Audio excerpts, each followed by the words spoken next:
Hello friends, welcome to MS maths. So vector calculus BSc first year में हम बात कर रहे हैं गॉस डाइवर्जेंस थ्योरम के बारे में। सो बेसिकली ये वेक्टर के इंटीग्रेशन से रिलेटेड है। इससे पहले आई सजेस्ट यू कि आप line integral, surface integral and volume integral को देखें ताकि आपको ये जो सारी चीजें हैं वो बिल्कुल क्लियर रहेंगी। सो गॉस डाइवर्जेंस थ्योरम जो है उसका स्टेटमेंट आपको लर्न करना है और मैं आपको समझा देता हूँ स्टेटमेंट क्या है और उसके फॉर्मूले हम यहाँ पे डिस्कस करेंगे। In this video we are not discuss the derivation of the formula. Okay, हम इसके फॉर्मूला का डेरिवेशन को यहाँ पे डिस्कस नहीं करेंगे। ओके, सो बात करते हैं सबसे पहले इसके स्टेटमेंट की। तो statement is a very simple, the normal surface integral.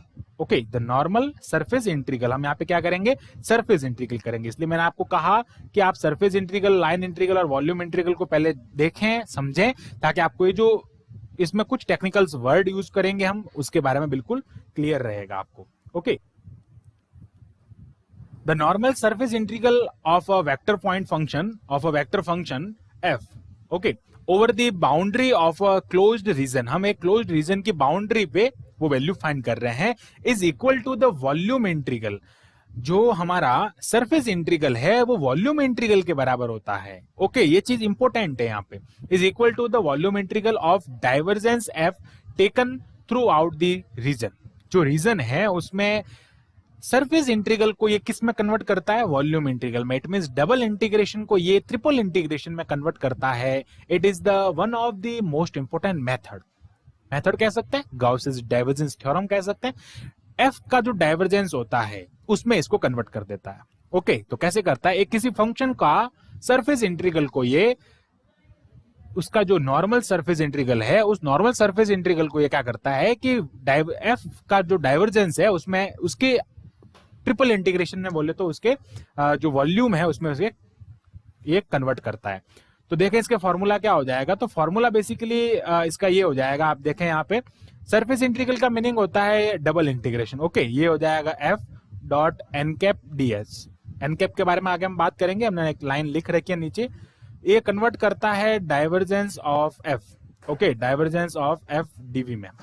देखें आप यहाँ पे सरफेस था, इसको ये किस में कन्वर्ट करता है, वॉल्यूम में कन्वर्ट करता है, एरिया को वॉल्यूम में कन्वर्ट कर देता है। या फिर आप इसको ऐसे भी लिख सकते हैं, integration of del F, del dot F होता है और यहाँ पे डीवी हो जाता है और ये वॉल्यूम से रिलेटेड है। फिर बात करते हैं where N is a unit vector, N is a unit outward drawn normal. ये आउटवर्ड जो है डायरेक्शन में एक नॉर्मल ड्रॉ किया जाता है, नॉर्मल वेक्टर है टू दी सरफेस है। जो सरफेस है जिसपे हम इंटीग्रेशन कर रहे हैं, जिसका हम इंटीग्रेशन कर रहे हैं, उस इंटीग्रेशन में ऊपर की ओर यानी आउटवर्ड डायरेक्शन में उसके बाहर की ओर जो नॉर्मल ड्रॉ किया जाता है, अभिलंब ड्रॉ किया जाता है, वो अभिलंब वेक्टर जो होता है उसको हम एन कैप से डिनोट करते हैं। बिकॉज उस सरफेस से ऊपर की तरफ उसकी कुछ ना कुछ हाइट होगी ना, तभी तो हम उसका वॉल्यूम फाइंड कर सकते हैं। तो यहाँ पे एन कैप जो होता है इसीलिए लिया गया ताकि हम उसको वॉल्यूम में कन्वर्ट कर सकते हैं।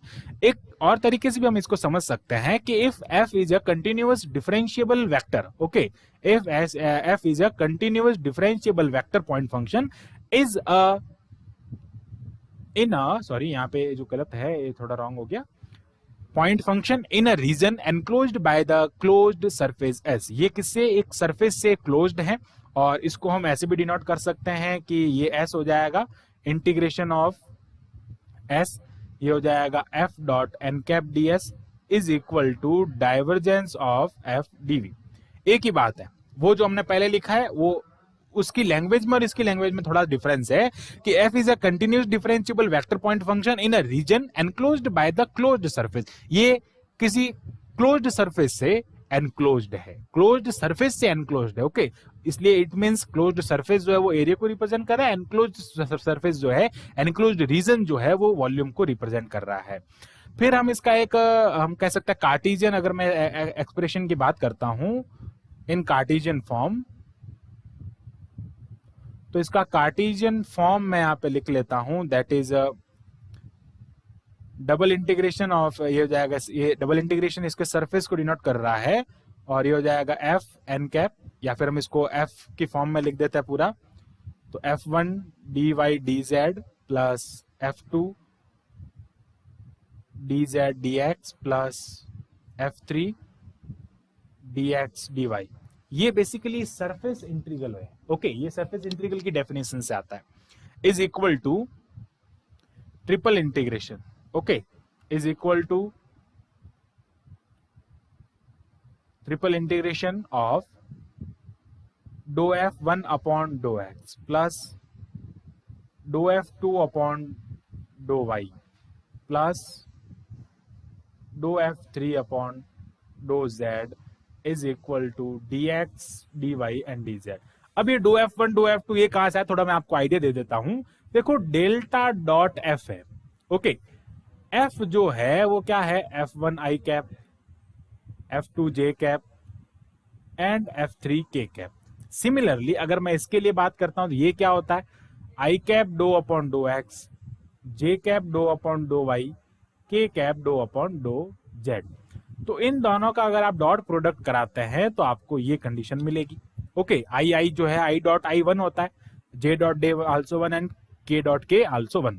ओके, तो ये सारी चीजें आपको यहाँ पे थोड़ा आइडिया, बस आपको फॉर्मूले लर्न करने हैं, बस टेक्निक से फॉर्मूले लर्न करना है। Where f1 f2 f3 are the scalar component, ये तो आपने ऊपर बताया था, f is equal to f1 i cap होता है अलोंग द कोऑर्डिनेट एक्सिस, ये x axis y axis and z axis respectively उनके अलोंग है। ओके, तो ये है गाउस डाइवर्जेंस थ्योरम, और गाउस डाइवर्जेंस थ्योरम में आपको मैंने फॉर्मूले बताया, इसका दो स्टेटमेंट हमने यहाँ पे डिस्कस किए।